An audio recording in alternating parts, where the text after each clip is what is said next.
Hello, and welcome to another edition of the Wizard Files, the special interview series where we go behind the scenes with former staff members of Wizard Magazine and the comic book professionals who filled its pages. I'm Adam. And I'm Michael. And this time around, we're talking to an artist who you'll know from his work with Top Cow on Witchblade for DC Comics, titles like The Flash and Detective Comics, countless covers, and most recently as co founder, co owner, and creator of Ghost Machine, the groundbreaking creator collective that launched at last year's New York Comic Con. He is providing art and working on the story with Peter J. Tomasi for the Rocketfellers. Welcome to the show, Francis Manapul. How are you? I'm good, thanks. Yeah, I'm pretty excited. What a neat thing you guys got going on here, you know. Take you back to the Thank old you. days, that's for It sure. it does, it does. It makes you much more appreciative of where we all are now, right? Especially considering what it was like to read these magazines and feel like there was this barrier that was breaking down. And that's what was great about these magazines, right? It felt like this was like pre-YouTube, pre-internet. It was like it was our peek into that door. It was our chocolate factory, right? Well, speaking of which, speaking of going back, we want to kind of learn your secrets, your origins in the world of comic books. How did you first discover them? And really, what were some of your favorite titles in the 80s and 90s? Some of the artists that inspired you? Yeah, so I mean my parents back in the Philippines, my dad had bought me a few comic books. They were confusing because the comic book that he got me was like a compilation of Superman stories, and he had like a beard. And so the only Superman I knew was the Christopher Reeve one. So I was like, what is this weird knockoff Superman that my dad is getting me?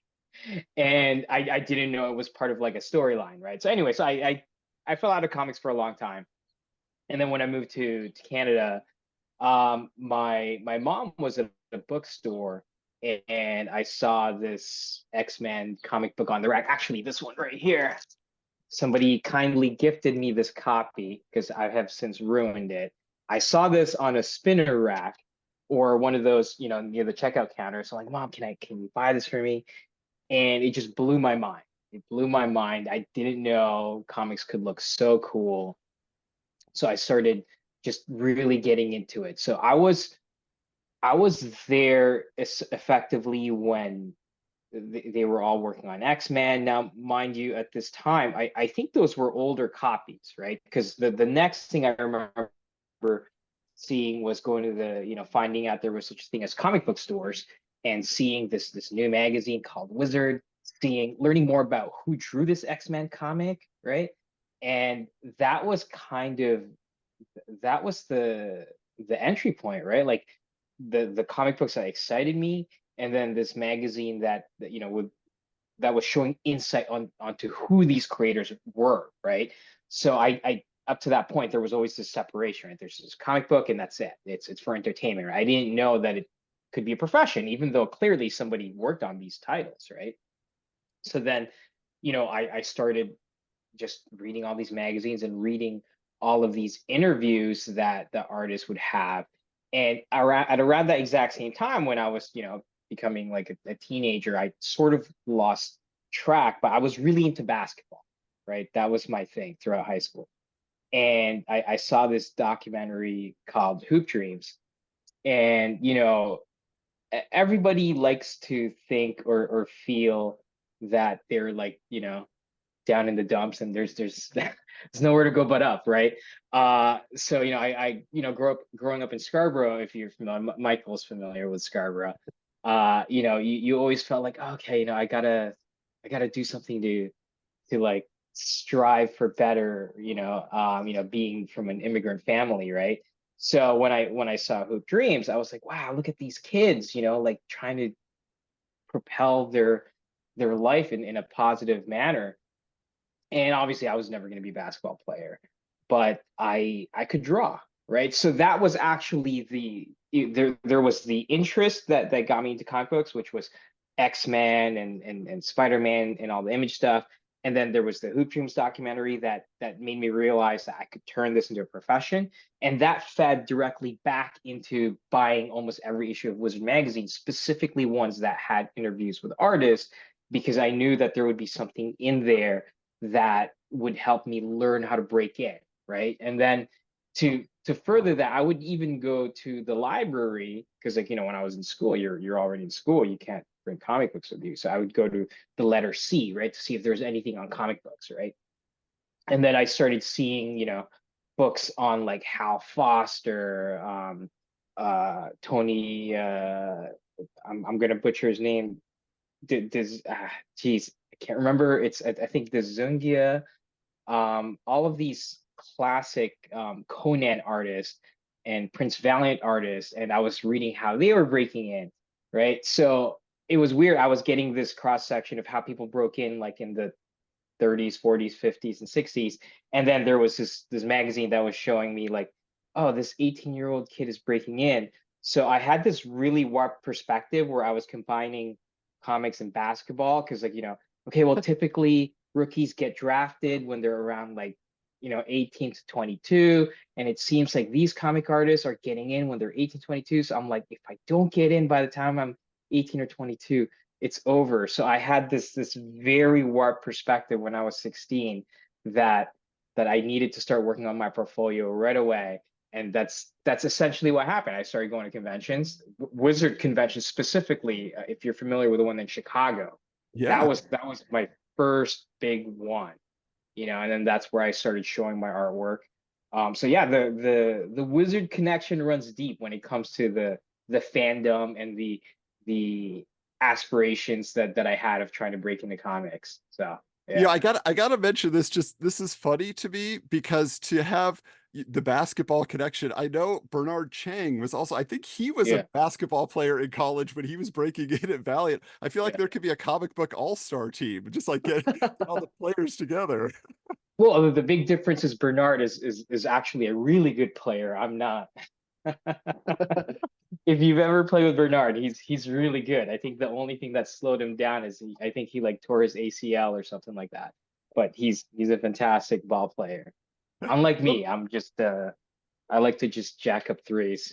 I Yeah, love hearing that Wizard actually played this much of a role in you yeah. becoming a comic book artist. Like it's amazing that a single magazine could push you to the career you still have to this day. It's pretty wild. So you said you went to these Wizard World conventions. What was the break that you got that actually got you into the industry? Like what was it specifically that gave you your first opportunity? So my first opportunity actually came locally, right? Because Mhm. Toronto is a very great creative hub for artists and writers. And I met this group of artists who were also trying to break in, and through them I met this writer Jay Torres. He wrote Teen Titans Go. I remember this book that put him on the map, Copybook Tales. Uh, and so he was working on this book called Monster Fighters for Image, and there was a certain point in time when he needed a fill in. So I drew this Christmas special one shot, which was amazing. But before that, he he let me draw a short story in this book called Love in Tights, which was published through Slave Labor Graphics, and it was supposed to be like the it's a superhero story, but focusing more on their like romantic lives, I guess. Yeah, Um, so I did that, and it was actually uh he was really pivotal in pushing me to go to these conventions because keep in mind around this time I was like 16, 17 years old, right? I was very much an introverted, shy kid who just liked to draw, right? And I thought, you do the stuff and you mail it out. And I knew conventions were a thing, but I was always afraid to go, right? So being able to have a writer who was really pushing and helping me guide me through this whole convention circuit and how that worked, that was extremely pivotal. And I remember going to Chicago, and we would pile into a van. It was I think it was me, Jay Torres, Kalman Andrzejowski, um, a bunch of guys. I remember even going down with like Alvin Lee, and it was such a good time. And we would drive down to Chicago because that was the closest big show that we had. You know, we have at the time we had the Toronto one. We still have the Toronto one, but it wasn't as big as it is now, right? But Chicago specifically was where all the editors would be at, right? And you know, I would essentially go there and I would hand out my portfolio to publishers. And it so happened at the time I met Matt Hawkins, who eventually became the president of Top Cow. And I, you know, gave him copies of my work. And, you know, he essentially had copies of my work sitting around the office. And Frank Mastromaro, who is one of the founders of Aspen Comics, used to work in marketing there at the time. And they were looking at getting into licensed comic books where they were producing these like mini comic book inserts in these like matchbox looking cars. And they needed comic books and they needed somebody to draw it. And I remember getting a phone call completely out of the blue from Frank. And he's like, hey, I saw your portfolio here in the office. Would you be able to do this thing? And I was like, yeah, absolutely. And he was like, do you know how to draw cars? I didn't know how to draw cars. I only drew muscled men and women. And, but I was like, yeah, of course I can. So in my mind, I'm like, you know, I can learn on the weekend how to do this. I'm like, what's the deadline? And I think it was like over 30, 40 pages, penciled and ink in like 2 weeks. And I'm like, yeah, of course I can do that. Right. So the one advantage I had at the time was that I used to work at Auto Trader magazine. So so at that time I think I was like 19 or 20, I'm not really sure. Prior to that, you know, I had published work independently with Jay Torres through Image. But this was like my first big paid work, you know. And you know, so I borrowed some magazines from work, right? And I learned how to draw cars over the weekend. And I proceeded to just go through just the worst deadline of my life. I remember to get these pages done, I would take 5-minute naps. This was like pre cell phones. So I would put on a song and I would lay down, I would just close my eyes and then I would let a song play. And as soon as it's over, I need to get back up and draw. Right. So I literally did this intermittently for 2 weeks until I finished it. I got it done. It looked awful. In retrospect, when I look back on it, it actually didn't look so bad. But it wasn't something that got me more work at Top Cow. They were just happy that it was done. They're like, great, you did it. See you later. Right.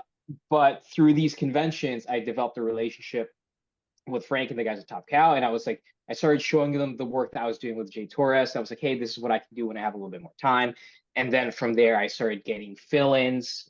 You know, I think I got a fill-in on Tomb Raider and Witchblade, and eventually I got like a special one shot. So all of that, you know, with my timeliness, and I guess the somewhat better quality than that the toy car stuff, you know, it eventually led me to landing an exclusive contract with them. So I was working with them for, geez, it feels like 4 years or so. So pretty much all my early 20s was spent there. That was like equivalent to my college experience, right? So that's essentially how I broke in. And then from there, you know, DC saw my work, and then, you know, one thing led to another, and then I was at DC for like 10 years, you know. Yeah, well, and I'm curious about that because, you know, again, you're reading Wizard. It's a big part of helping you get interested in becoming a professional, all those things. And then here you are working at, you know, one of Wizard's favorite imprints. Honestly, like they loved working with Top Cow all the time. And so like there was a Top Cow special, and you were actually featured right there doing this Witchblade Lady Death. Yeah. How did you feel when you finally made it into Wizard magazine?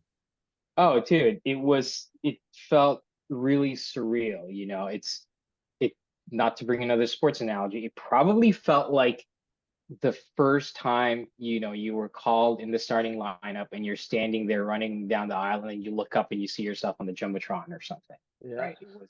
It was so cool. And, you know, to me, like I remember saving all of those, you know, everything that I was in, you know, like it it just felt like at the time, like every piece of material that was published that had my work in it, I was operating as if this could be the first and last time ever, right? You know, so everything I did was felt monumental and exciting. And I remember when I finally got onto the top 10 artists, just like this is the coolest thing ever. You know, it was just too bad that the book magazine was eventually canceled a few issues later. I would have been curious to see if I hung on any more than that. But you know, yeah, dude, it's just the best way to describe it is that it was surreal, right? Because again, at the time, this, you know, we didn't really have the internet, we didn't have YouTube, we didn't have any of these things, right? So the only way for us to get to know who the creators were or are was through the magazine, right? And to be, you know, I didn't think of this at the time, but in retrospect, it's kind of neat. You know, that means that at that point in time, somebody was looking at that magazine and saying, well, what the heck is this dude doing in here? Who is this guy? That's cool, right? And it's the, you know, the exact same thoughts that I was thinking, right? But for me, the experience was just, it just felt like, you know, like pinch me, this can't be real, because this doesn't happen to kids in Scarborough, you know? So You were hoping it would continue so you could get that #1 spot, right? That's what you were I, after. that's what I was hoping. I think I broke in at number 8 or something like that. That's pretty good. I thought Yeah. that was Yeah. pretty neat. Yeah. So, going back to Top Cow and Witchblade, what was your experience like there? Like you spent a few years there. Can you tell us any more about that? Yeah, dude, it was, to me, it was a great time. You know, like I said, I didn't go to college. I went straight from high school and I started. I worked right away. You know, in equal parts out of necessity, and also I wanted to. You know, I told my mom like, hey, you know, two things. I said, one, it's I I think I need to work. You know, single parent, right? You know, and I had like two younger siblings, so I had to grow up in a sense, right? And go to work, right? So I had that going for me. And I said, look, on top of me working, you know, maybe I can take this year to try to break into comics, right? And if I don't, I'll go to college. You know, I was planning to go to Sheridan, I guess, if I could get in, right? So, and you know, what's funny is I remember when I was filling out the form for it, the day that I mailed it out was actually the day that I got a call from Frank to start doing work for Top Cow, right? So I was like, well, I guess the results don't matter on those because I got a job, right? And you know, so effectively, once I started working for them, the real fun part was when I signed on exclusively, because then I started going down to the studio and I would spend a couple months in there at a time. Then I would go home and I would come back. So it felt like I was in the studio for half the year. And I would sleep on my friend Joel Gomez's couch. Also, amazing artist. If you don't know him, Joel Gomez, shout out, fantastic artist. So yeah, dude, I effectively slept on his couch for many, many years. And it was incredible, you know, because here I was, um, you know, the furthest I've traveled outside of Toronto, my entire time here was like to Buffalo, New York, right?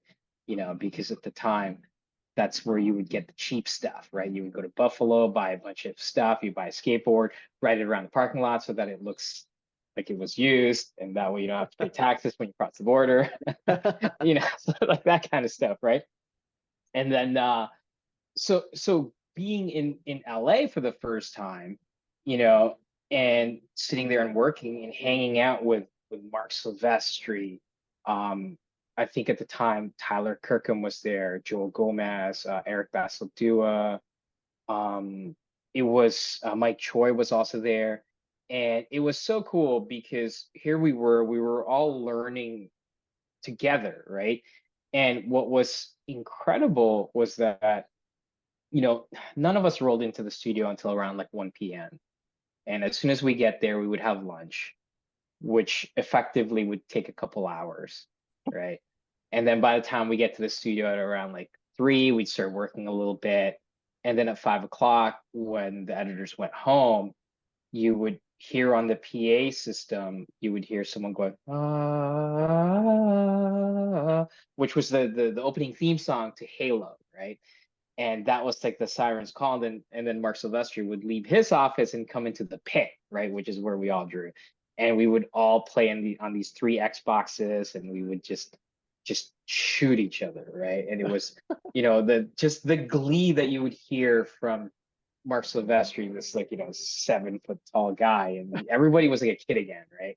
So we'll play Xbox, and then the real work would begin at around like 6 or 7, right? And we would be there until 2, 3 in the morning, right? And then we would go have dinner slash breakfast at some diner at 3 in the morning, and then wash, rinse, repeat, you know? Oh my And God. and to me, that was the coolest thing ever, because here we were, we were getting paid to draw, but more importantly, we were getting paid to learn. We were sitting there with Mark Silvestri, and at the time he was working on X-Men with Grant Morrison. I don't know if you guys remember that, right? So we would get to see these pages come in, and you would just look at it and you would get so inspired, right? And you couldn't help but be in there and try to improve your artwork. So it was, as like I said, it was the closest thing to a college experience that I've had, and it was just incredible. It was just an incredible time. It was a simpler time as well, because all we had to worry about was drawing, and finding out when those 2-for-1 sandwich deals were at Subway. And that was it. It was very simple. And what's crazy, that was we were all running on energy, because I remember, in retrospect, now that I think about it, none of us drank coffee. It was just pure energy. And now we can't function without coffee, but back then we were completely on youthful enthusiasm. That's wild. So let's talk about this then, because you teased a little bit before the transition to working with DC Comics. So it Yeah. sounds like Top Cow, it's not the exact corporate structure of a Warner Brothers owned company ultimately, all of that. So there, I want to talk about specifically a moment in time. There've been a lot of conflicting reports over the years about Jim Shooter, and from the generations before ours, right? The creatives that worked with him at Marvel and things like that. But I'm curious to hear about your experience working with him on Legion of Superheroes and helping to like co-create a brand new character and all of that. What was that experience like getting in with somebody who was so established, and here you are, really making a name for yourself as well? Oh, okay. Well, that's a conversation. Let me just drink some coffee first. Speaking of which, Ghost Machine Coffee available now.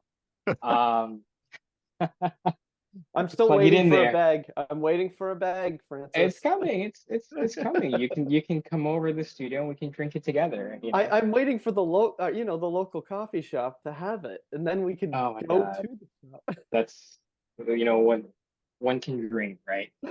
Um, yeah. So here's the funny thing, right? So when DC first approached me to hop over there, I actually initially declined, because at the time I had been exclusive with Top Cow for a very long time, and I wanted freedom, right? And through my travels, at conventions specifically, I did a signing tour in France. I remember going to France quite a few times during those early days, and it opened my eyes to the comic book market around the world, right? And so I took a year off essentially to work on a French graphic novel, right? And I told Mike Carlin at the time, I said, listen, this may be the worst decision of my life, but I said, I'm gonna turn you down for now, because I really feel that, one, I don't quite think I'm ready for DC yet, because I feel like if I sign with you, I'm going to be there for a long time, right? So I kind of want to improve a little bit more before I jump into these heroes that I grew up with, right? And the way the French graphic novel format is, it really focuses on storytelling. Specifically, I remember when I was working on those books, I would hand letter the pages, and it gave me a greater appreciation of all the different aspects of comic books. At that time, I only penciled, right? I didn't letter, I didn't ink, I didn't do any of those things, right? So it gave me a greater appreciation of creating a comic book, not just penciling, a comic book, right?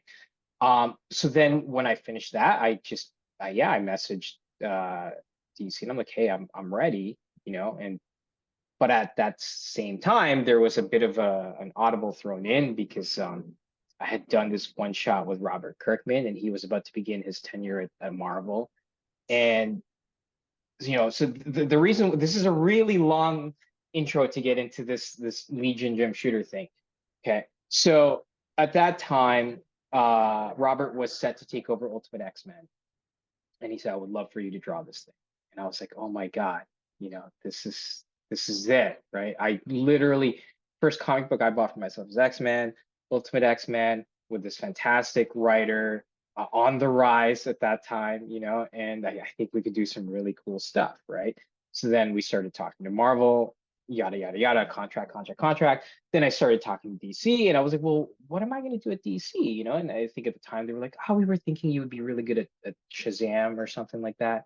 And I was kind of like, I don't know. I said, so, full transparency, I'm talking Marvel, we're thinking of me doing Ultimate X-Men. And, is there a team book at DC? I said, I know I'm not going to get the Justice League, but what can I do there? And then they're like, what do you think of the Legion of Superheroes? And I was like, I don't know anything about them, right? And I said, who's writing it? And they said, well, this guy, Jim Shooter. I'm like, and again, I don't know anything about him, right? So off I go. At this point in time, there was internet now, So I started Googling him. I started Googling his history. I went to the library and I took out a bunch of books. And every time it was clear to me that here was this guy that was a really pivotal figure in the comic book industry, coming back to these characters who have been underserved for a very long time, right? So my frame of thought was, oh wow, okay, X-Men, something that I've loved. This makes a lot of sense. And at that point in time, it felt like if you drew an X-Men book, you became a star. That was no question, right? And here was this one book where it felt like the Bad News Bears. There was this returning writer that was equivalent to like a coach being like brought out of retirement, and they were gonna try to make the playoffs or something, or at least have a decent season. So I was like, playoff contender, just to have a winning season. Okay. So I'm like, if I do the X-Men, there's a higher probability of me being a star. If I do the Legion, if it fails, it's a net zero gain, but it should be a net zero loss. But if we can make this a hit, it would show that we made it a hit. X-Men would have made me, whereas if the Legion worked, we would have made the Legion. So I was like, ooh, that might be better for my career than working on it. I'm like, I'll work on X-Men later. Little did I know that would never happen. But so I'm like, okay, let's go with the underdog, because it feels like there's nowhere to go but up on this. Again, another naive thought, right? So and so I was thinking, okay, this is perfect. We have this old school guy. I just came off working on a French graphic novel, so I was very much into structured storytelling. My panels were very controlled. It wasn't crazy like The Flash, but I could infuse the Legion with some modern visuals. So this might be a perfect pairing. Like the fans might really enjoy his classic stories paired with a more modern visual. So I figured, fantastic. That's how it's gonna go. And I was really excited. I was like, let's do this. I started redesigning the characters. DC didn't really asked me to do it, I was just really excited. I'm like, hey, if we did new costumes, maybe this would signify a new era for them. I'm like, yeah, go for it. So I'm like, this is amazing, so much freedom, right? And then I get the script and I print it out, and it's printing, and I'm just like, it's a 22-page book, right? It just kept printing, right? All these pages kept coming out, right? And I can't remember how many pages it was, but it felt like it was at least 50 plus pages of script, you know. I remember reading page one, and the description on page one lasted about 2 pages, you know. And I was like, oh boy, this is pretty overwhelming, because at that point in time, I was used to working with a plot script. At Top Cow, I've gotten scripts where it's just like, hey, look, they fight, um, maybe on a rooftop. It lasts 5 pages. It ends with this guy winning. Great, you know what I mean? So I was kind of used to doing a lot of choreography and storytelling, right? So it felt a bit rigid, but I'm like, that's fine. You know what? This is my first time at DC. So to me, I was approaching working at DC as if it was my day one in the industry, right? So I'm like, that's fine. I'll work on this. So I started drawing the pages. No problem. I would do the layouts. I would send it to my editor, Mike Martz, for approval, and it was all approved. And I would just draw the pages, right? I honestly I didn't. I thought I was doing a good job, you know. Uh, but then after the first issue, I finished penciling it. I get this email from Jim, and he's like, "Hey, man, he was very cordial. He's like, good job, but here's some notes." But it was too long to be in an email, so he sent me a Word document on the notes for my work, right? So I opened it up, and dude, I was pretty distraught, right? Because I was like, oh my God, like, am I like that bad? Like I thought I was pretty good, okay, but pretty good. Anyways, it kind of, I don't want to say it killed my confidence, but it definitely humbled me, right? So I'm like, okay, that's fine. I'll do my best. Because at that point in time, I was like, that's fine. Okay, I get it. Stop shooting the ball, play more defense. Got it. Right. So I'm like, I'm gonna throw my body to the ground, whatever I needed to do. Right. So I refocused to, like, I'm gonna win Jim over. That was my frame of thought. Right. So, and a lot of the notes kind of went against my instinct and a lot of the things that we have been taught when it comes to cinematic storytelling, like changing the cameras, varying the angles, varying the sizes of characters. Because when you look at a page, I think of things very rhythmically, right? If you're into music, it goes bum, bum, bum, bum, bum, bum, bum, bum. And comic books are just like that. It works within one page and also works within a scene, and then it works within the entire book, right? You're effectively writing a song with ups and downs. And the only way to do that is to have panels that vary in sizes and in content, right? Like, it's the same reason as how when you're watching a movie, you have close-ups, you have medium close-ups, you have extreme close-ups, you have establishing shots. Jim's preference was establishing shots and medium shots, right? So it was very soap operatic, I suppose. Very very very very open storytelling, I guess. Again, much more closer to how comic books were told in the 30s or 40s, right? And I was like, oh, okay, that is not very visually interesting, especially for a book that people already consider being very dated, right? But I'm like, okay, but he's the man, he's the pro, he has all this experience, let's do it, right? So I start doing the pages in that way. And like I said, it was a learning experience in terms of figuring out how to work within that system.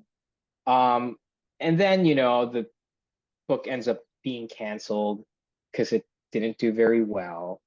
And I mean, I don't know. Like, here's the thing, right? Like, we can. There's many things you can blame it on. You can say, oh, well, maybe because it didn't look visually cool, or maybe I wasn't quite the right fit to Jim's vision of the story. I don't know. I mean, what it comes down to is that, I'm sorry, it's the Legion of Superheroes. It was a very difficult book to sell, especially in that market, right? And then when I knew we were wrapping up, I was like, you know what, man? Like I feel like I've been driving in a school zone for my entire run on this book. I would really like to step on the gas, right? So I think in the last couple issues, I'll be honest, I was like, you know what, I don't care what it says on the script. I'm gonna try to make this thing as cool as I can and go out with a bang, right? So that's what I did, right? And the book was canceled, and honestly, I thought, wow, that was an extreme failure. I don't think I'm gonna get another shot after this at a decent book. I was wrong. You know, they're like, hey, immediately after, do you want to work on Superman, Batman? I'm like, heck yeah. And then immediately after, do you want to work with this guy named Jeff Johns? I was like, heck yeah, you know, I'm a fan of his Teen Titans. So, you know, it, I think I think what the book showed was that to the editors was that you know, I'm okay with playing ball and being, you know, aware of what my collaborators need. Uh, but at the same time, you know, I think we were just not the right fit for each other. Um, and it just, you know, for whatever reason, I don't think I fit the vision of what Jim had in the book. And I don't, you know, like I said, I tried to conform to what he needed it to be, because, you know, as an artist, you know, you want to try to um express the story that the writer is trying to tell at its fullest, right? I don't want there to be anything lost in translation, right? You know, I'd like to work in sync where you don't know where the writing or where the art begins and ends, right? And I think that was a case of it probably to the reader felt disjointed, perhaps. But you know, I mean, it's a learning experience, and to me, I don't regret it because you know, not a lot of people can say they work with Jim, who was this historical figure in an industry. I mean, he was the guy that fought for artwork being returned to artists. So there's honestly, like, I have no ill will against him. I thought it was an amazing learning experience. I still, even like the work process, the day to day, it sucked. You know what I mean? I didn't feel like I was being me, right? But within context of my career, saying I got to work with Jim was pretty cool, you know? Now, would I like to have said, oh man, you know, wow, you know, I could have drawn the X-Men. Sure, I think about that. But I don't think that would have led me to working with Jeff on Adventure Comics, right? So I think things just needed to be where they were. And I actually think I needed that breaking point because when I started working on Adventure Comics with Jeff, that was when I was analyzing and rethinking my approach to my art, right? And that's when I started doing the watercolor ink wash, where I felt like at that point in time when I was working on the Legion, my goal was to be a commercial success in the industry, right? So But when I was working with Jeff, that I threw that out the window. My goal was, how do I feel I want to draw? Right? Like what does this story need? Right. And that's where that grew, and that, you know, that led me to working on the Flash. So I think it needed to go that route, right? I think if I started on the X-Men, I think I could be a very, very different artist today than where I am now. So I think Legion of Superheroes is just it's a really tough book. I think it's hard yeah, for fans to get into as well. So like I see how you could put some, you know, while you're doing it, you're thinking, oh, it's my fault. But I always, even as a fan, find I don't know where my entry is into this series. It's always hard. But you just brought it up. The series that really made me take notice of your art was Adventure Comics, and your work with Jeff Johns and ultimately on the Flash. When did you first meet Jeff, and you know, how was working with him? And you're still working with him to this day, just in a different yeah. capacity. Oh, dude, it was night and day. You know? When I started talking to Jeff, you know, this is one of the things that made me fall in love with writing, was that he was so collaborative and open in his process that you couldn't help but think that, oh, this is how it should be. You know what I mean? Like like artists and writers collaborating. And I think that was the keyword, collaborating, right? Not I did my job, now you do your job, and then we pass it off. It's not a conveyor belt of you can't take the creative process and put it on a conveyor belt and say it's your turn. Go ahead. It doesn't flow one way. It needs to go both ways, right? So I remember, at the time, I'll be honest, I didn't know much about Connor Kent. I had read a lot of the earlier Tom Grummett and Carl Kessel books, with the leather jacket, and I thought it was pretty cool. But I didn't really know yet what Jeff's approach to it was going to be. And at the time, I said, "Hey, Jeff, I know that you're probably more familiar with my Legion of Superhero stuff, but I'm thinking of trying a different thing." So I said, "I don't know the vibe yet of what this book is going to be about, but I drew the still page spread. Check it out. Is this along the lines of what the feeling is that we're trying to get across with the book?"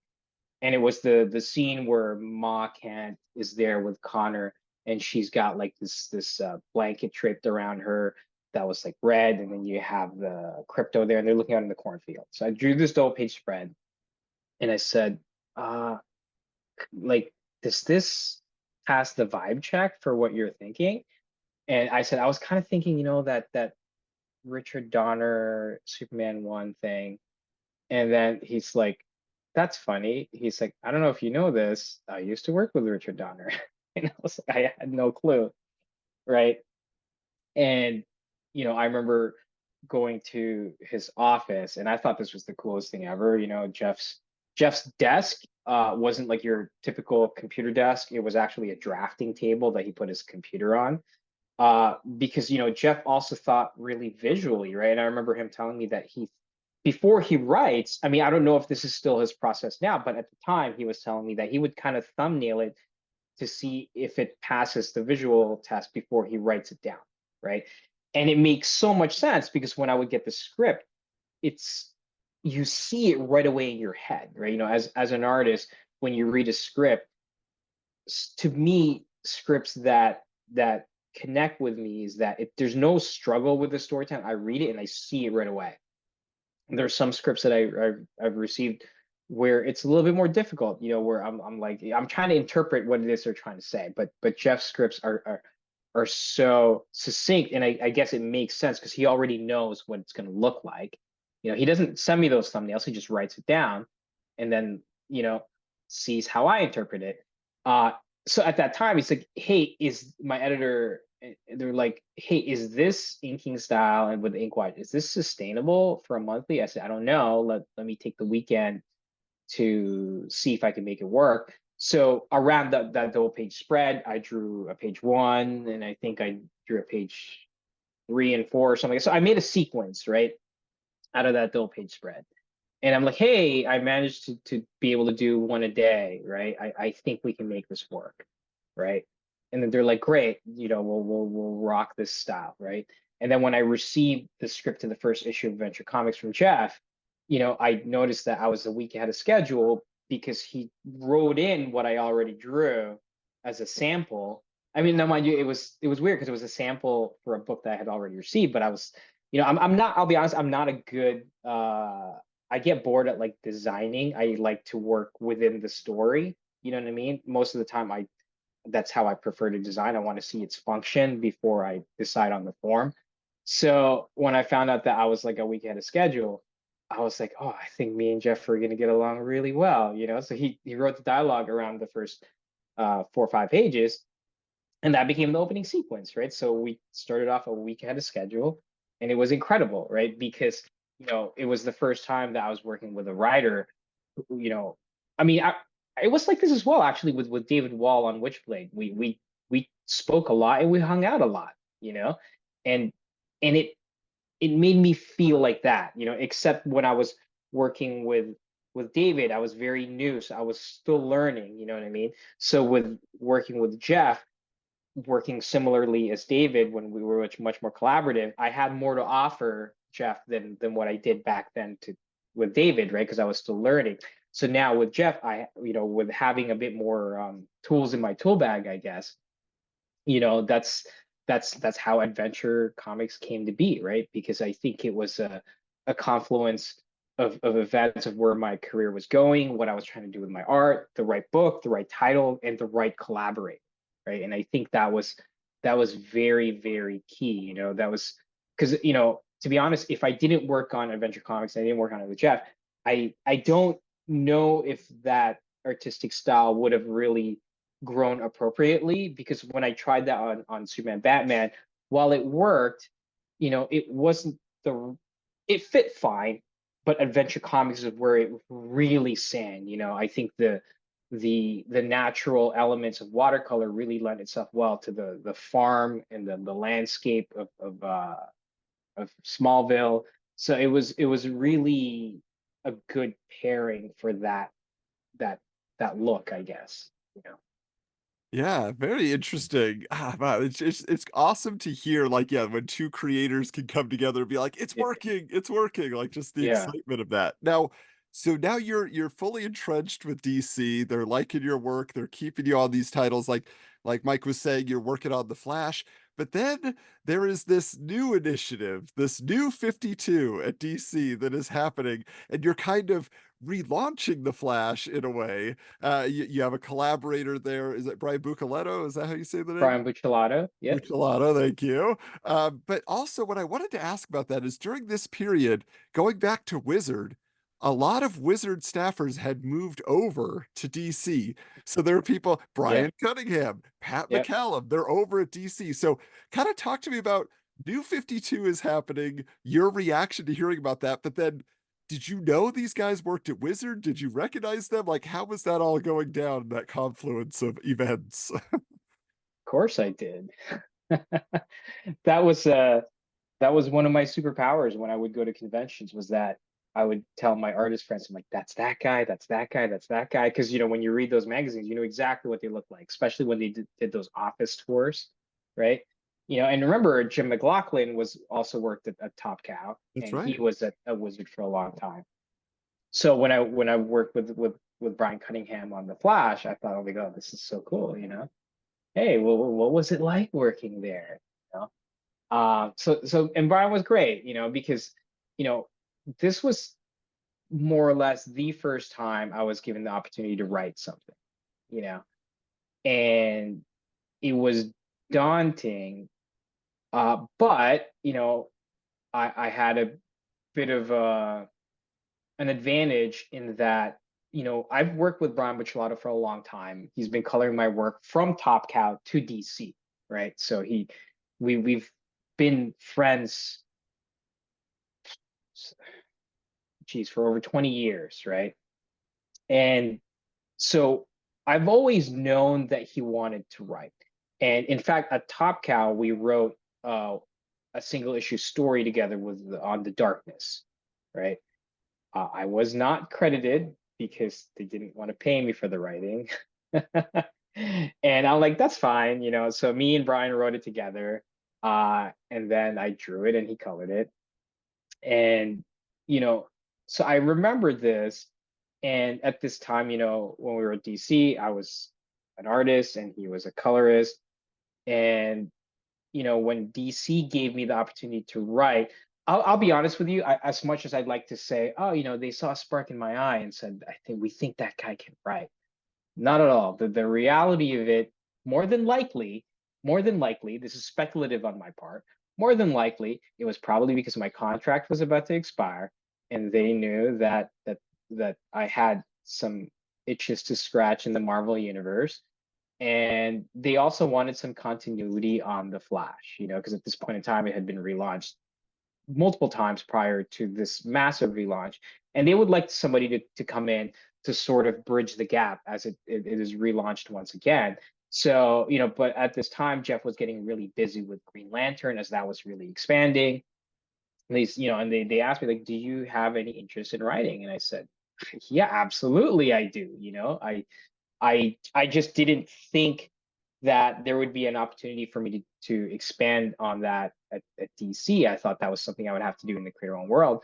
So to me, this was an incredible opportunity, right? So then I said, great, yeah, I'll take the job. I'll write and draw, So then I called Brian Bucciolato and I said, hey, Brian, so they're giving me this opportunity to write and draw this book. I know you've always wanted to write. Would you co-write this with me? And he said, would they let me? Like we don't have any track record. And I said, well, I haven't signed my contract yet. So I think if I sign this contract, I'll say, sign it if Brian co-writes it with me. And it was the simplest conversation. I literally just emailed Brian Cunningham and I said, hey, I think it was Brian and Dan. I'm like, hey, I'll take this job if you let Brian Bucciolato write it with me. And they said, yeah, sure. And it was like, that's it. Like, yeah, that's fine. I'm like, fantastic, right? And then that's how it started, right? It was an amazing experience. The Flash is like one of my favorite characters of DCU. And to me, working with Brian was also a really good pairing because we've worked together artistically for a long time, but a lot of the stuff that I remembered him being into writing is more detective stuff. And I was really, I knew a bit more of the Flash lore, and I was really, I was the guy with that head in the sky, right? So to us, that was kind of a perfect way to meld our two things, So he was very much like a street level focus, and I was more like, I guess, up in the clouds focus, and then we would meld those two thoughts together into this script, right? I mean, we wrote effectively just like this. We would hop on a call and we would just talk for hours, right? And honestly, it's very similar to how me and Peter Tomasi work on the Rockefellers. I mean, I don't know if you can see, that's a whiteboard right there when Pete was here about a month or so ago working on the outline for the entire series. He's actually going to be here again next week, so that way we can continue writing.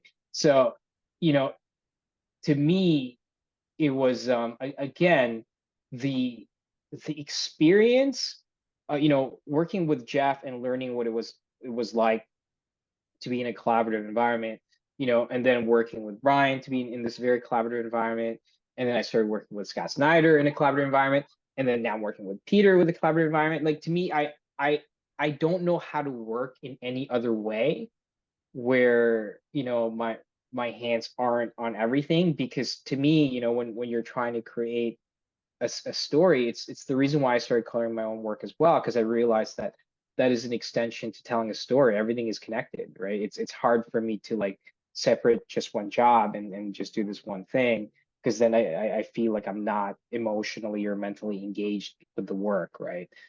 So working on the Flash, you know the way Brian and I worked was so, it felt intuitive, to be honest, that you know most of the time we literally would we would kind of almost work backwards, in that we would lay out the story together before we even wrote the script, and technically we only wrote the script so that way they could pay us for writing it. you know so we would take my thumbnails, write down a description of what I drew, then hand that in as a script, then we would put in the dialogue afterwards, because the way we work, like, I realized that if we work together in a non-corporate environment, we probably wouldn't even have a script. We would just have conversations like this. It was very much like the Marvel style, right, where it was just like hours and hours of conversation, and then I would thumbnail it out. And actually, what was great with the modern technologies, I would share my screen, and we would literally just be chatting, and he would see what I'm drawing, and I'm like, yeah, let's talk about the scene. We would be storyboarding it, right? It was probably much more similar to working on a film or a cartoon or something like that, right? Then we would write the script afterwards. Yeah, I gotta tell you, So like, some of just the visuals that you came up with yeah, in that book were so, like, just a new twist on the Flash that yeah, I hadn't seen. Like, even just like the costume coming out of the ring, but it was like segmented, and then it would come together, yeah, or like, hey, he's gonna transform underwater. Like, he's gonna have the costume on when he comes out. Like, just these little things. I'm just like, I never yeah. imagined it could be done that Dude, way. that was so much fun, because to me that felt like years of pent up Flash ideas finally come to fruition, right? And the way we approached that the way we wrote it lent itself well to how it was laid out, because we used such unconventional layouts that how do you write that? Now this panel is jaggedy in this way. It doesn't work, right? The art needed to be laid out first before, I mean, obviously we would discuss the plot and we would discuss the main goal of the story, but the only way to really work within that such a visual way is to work backwards, I guess, right? And what was kind of neat was that when we were working on the Flash, the whole point of those crazy panels wasn't for me to do crazy stuff because I felt like it. It was a frenetic book, right? And the whole crux of our first year story is that his mind was very overwhelmed. Doesn't matter how fast he is, he just wasn't thinking enough. It's the same way that we can all start feeling anxiety from being overwhelmed by the choices that we have in our lives, right? And the paneling, we wanted it to reflect that, right? But on issue 1, there's this one page where you see all these options that he could go through, right? The where but from a meta standpoint, if you were reading it, you knew that this could be overwhelming, or it could not be if you just follow one thread, right? And that was essentially a meta commentary on the entire series, right? Because at the very end of it, Flash just needed to think about one thing, not many things, just one thing, right? And so that page was symbolic of how we were going to solve the entire thing, right? Because our approach to detective when we started writing that was completely different, where I said, I'll be more experimental with the cover, but Batman is about this character who's trying to create law and order, and structure, right? So the paneling needs to be more structured and rigid and square, not doesn't flow like the Flash, right? There's no diagonal panels. Everything has to feel rigid, like like like we were in control because Batman was trying to be in control, right? So the paneling also took on a different role, right? And that's actually how I met Peter, was that we were there in the trenches, and it was the first time I was working within an environment where I was sharing a character with multiple other writers, right? So that's how actually I started my relationship with Peter, being in those Batman trenches, That's awesome. So we've heard a lot about DC. I think we should segue now to the thing that a ton of fans, comic book fans, are really excited about, and that is Ghost Machine. And the thing that's really interesting about Ghost Machine is there is a lot of DC creators, and even Brian Cunningham from your time at DC and from Wizard Magazine is the editor-in-chief now of Ghost Machine. And Michael Cotton. And Michael Cotton's. So how how did you first hear about Ghost Machine? What was the process of joining Ghost Machine and the group and seeing it all come together? So you don't really join, you just are a Ghost Just a Machine. part of it. Yeah, just a part of it. No, so like I said, like me and Peter had maintained contact after our Batman days. And I would tell him what I'm up to, and he would tell me what he's been up to. And you know, I remember him being in Toronto for a convention. And again, we were just chit-chatting. And that was really what I guess reignited our relationship, because before that we maybe we would call each other maybe three three times a year or something like that, just to touch base. But after hanging out with him in Toronto when he was in town, we just started talking more. It's like, he's a really good guy. Let's just keep chatting. And then that's when he told me, he's like, hey, so there's this thing that that Jeff and a bunch of other guys are gonna start. Now we're thinking of starting our own company, and yada yada yada. And I said, huh, okay, well, that sounds kind of cool, and then I spoke to Jeff. I was in LA. I was in LA with my mom actually, and we went to Jeff's house, and he laid down the foundation for what the company was going to be about, the things that we could do, um, you know, and it was just it was pretty incredible. It was really, really well thought out. And I remember when I left, I was like, this is so amazing, but I can't do it. And I was like, oh, is this like X-Men and DC all over again? So I walk out of there because at the time I I had set up I had forecasted my plan for the next couple years, and I was supposed to make a return to a company and work on a character that I had been wanting to do for a long time, and I think fans had been waiting for me to do for a long time. I think maybe I don't know, um, but it was Aquaman. Okay, I was supposed to come back and do Aquaman. You know, and I was like, yeah, I want to do that, right? And then I was driving with my mom, and she's like, oh, chess presentation was really cool. Yeah. It's like, how could you not do that? I'm like, well, like, mom, it's just, they're superstars, and if I can work on Aquaman, I could try to make it sell, then I could become a superstar by making a book that don't sell. And I was like, I started thinking about this. I'm like, oh my God, am I gonna make the same Legion of Superhero mistake again, where I do this book where I think I'm gonna make it a thing and it doesn't become a thing? And then in the meanwhile, there's this company that's gonna start with people that I really like. Pete's gonna be there, Jeff's gonna be there, Jason's gonna be there, Gary and Brian. So those were the guys who were in at the time when we were talking. Uh, and then it was still expanding, and I was just like, those are really, writers and artists who I look up to. And I'm like, that's stupid. So I called Jeff right away. I'm like, I'm being stupid. I'm in. Why? What am I doing? You know what I mean? And I was like, I think what it came down to, I realized, is that I think it was scary. You know what I mean? Like, doing this is really an untreaded path for any of us in our careers. You know what I mean? Like, we've been uh accustomed to seeing how you build your careers. You work for Marvel and DC, you do create your own books, and then you go back to Marvel and DC, and then you go back to do create your own books. This was a completely different thing. This wasn't just a creator owned book. This was a creator owned company. This wasn't something I was going to sign on to for like 2 years or 3 years. This was something we were going to sign on to for a very, very long time, right?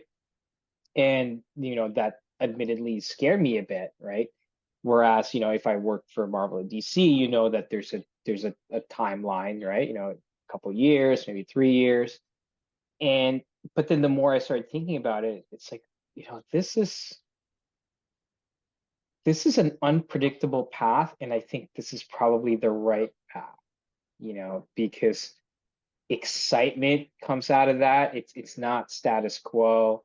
And the way the company was structured was very, very innovative with how our industry operates. It was very a collaborative environment. So it was hitting from a creative standpoint, and it was hitting from a business standpoint, something that would make a lot of sense for what should be the next evolution in a person's career, right?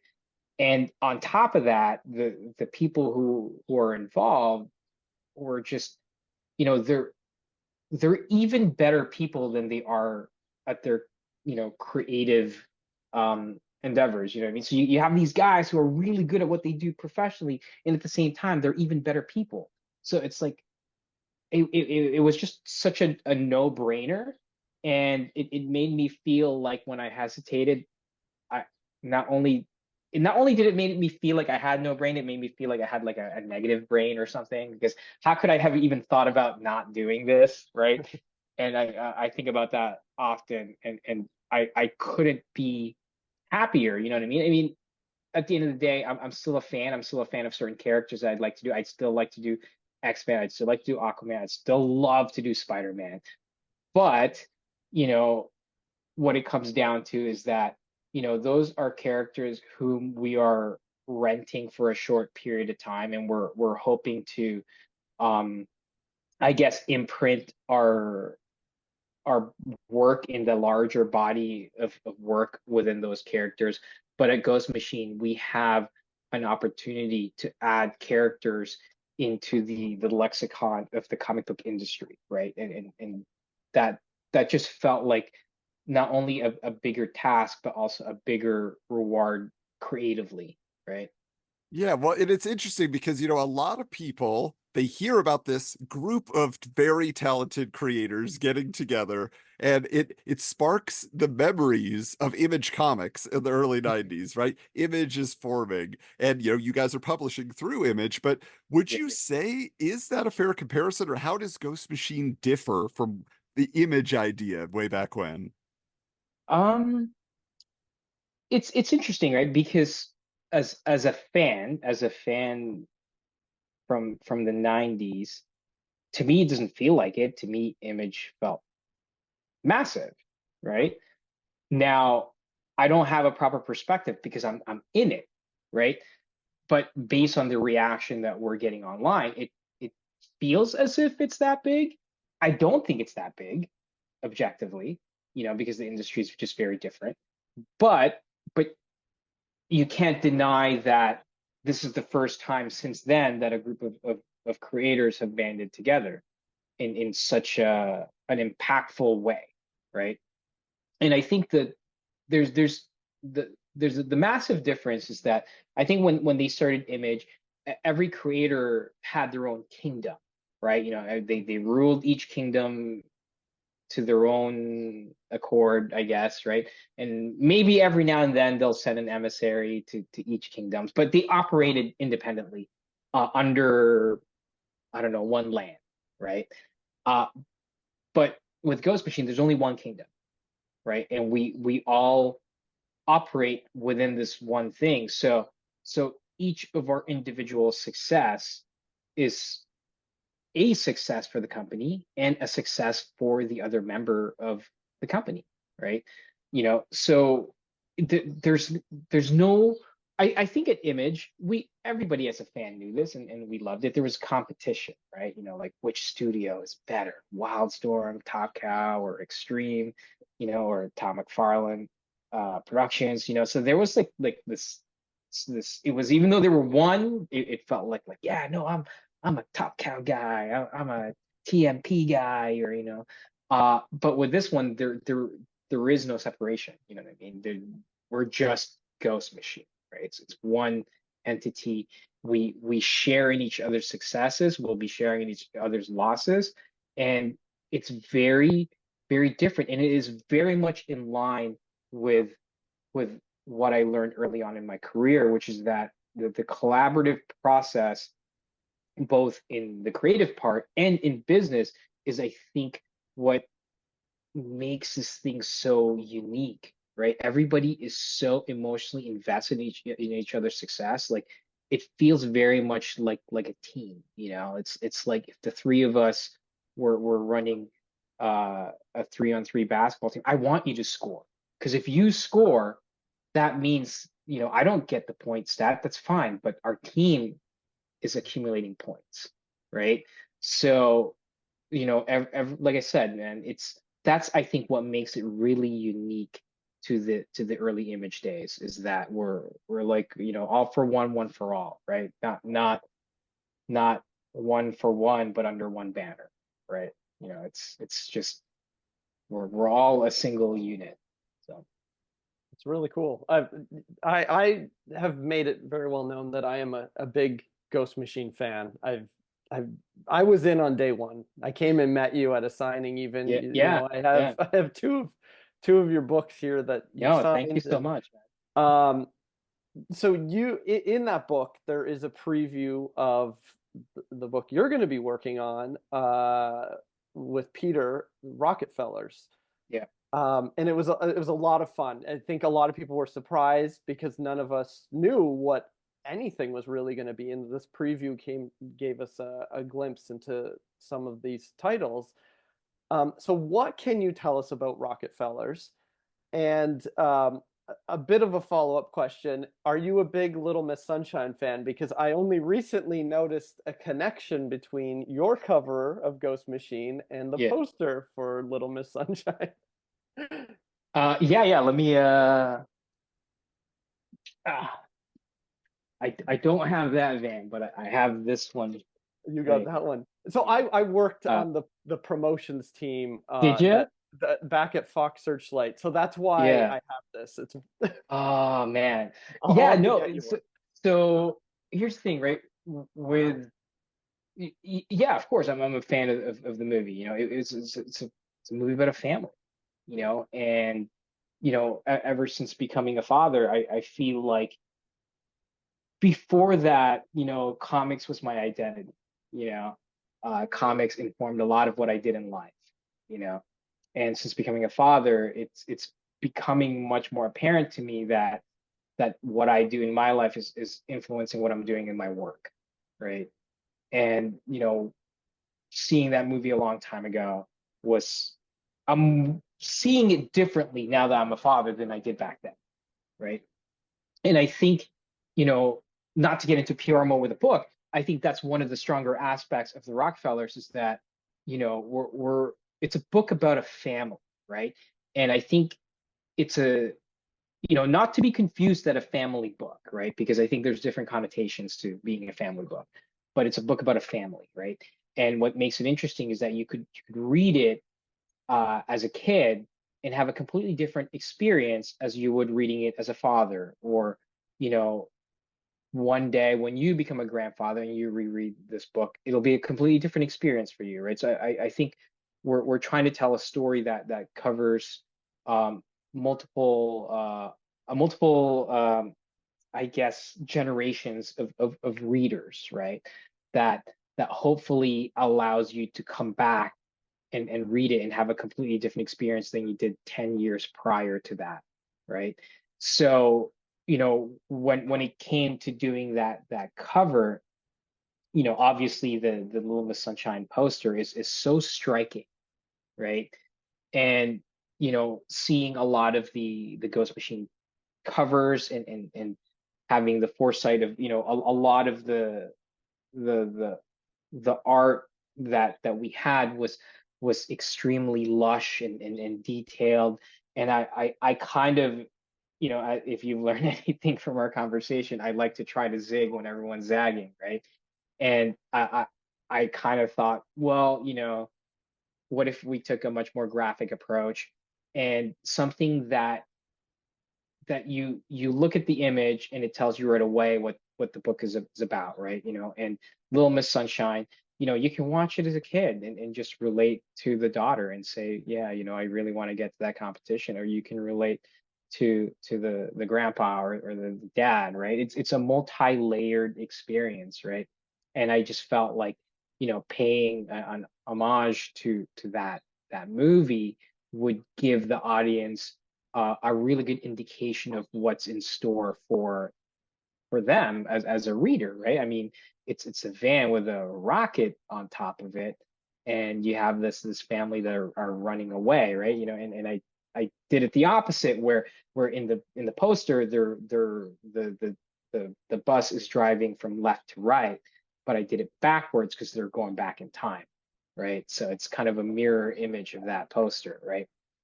And yeah, so I just wanted it to be evocative of what the book would be about, right? So that was the main goal. And the yellow is such it's become kind of our brand color, you know, that it fit. It just fits, you know. So like there was actually a different iteration of that cover where the van was green, but then the more and more I thought about it, how could it not be yellow?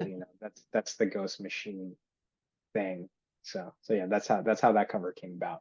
Oh, well, that's awesome. Francis, this has been a journey. I mean, I mean, where we've taken, from the beginning to now, and I think our listeners will agree, this is the highest percentage of sports metaphors in all the years we've been doing this podcast that we've heard here.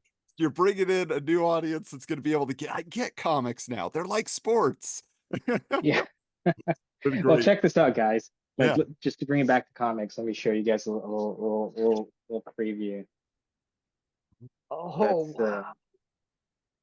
That's Ghost Machine. I gotta hold on 1 second. Bring it back. No, I you have can't to. screenshot it. That was No, I wasn't gonna screenshot. That was I gotta make it bigger so I can see it. You can rewatch it later. Yeah, That's I will right. rewatch it.